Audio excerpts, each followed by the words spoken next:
বাচ্চা কাটাকাটি করছে, ইমাম সাহেবের কাছে এসেছে বা অন্য কোনো আলেমের কাছে এসেছে, এসে বললেন যে এই যে গ্লাস আছে, এই গ্লাসে একটু পানিটাকে পড়ে দেন, মানে কোরআনে কোনো আয়াত পড়ে এটাকে ফুঁক দিয়ে দেন, এটা কতটুকু বৈধ জায়েজ?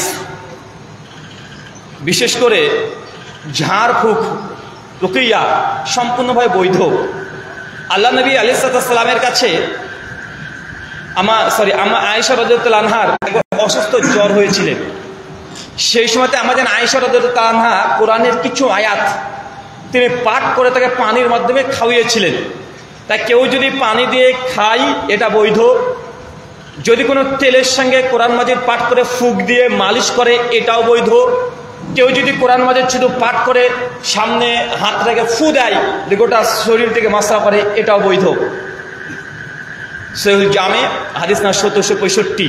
শেখ আলবানী রাহিমাহুল্লাহ এই বিষয়ে অনেক লম্বা আলোচনা করেছেন। জি।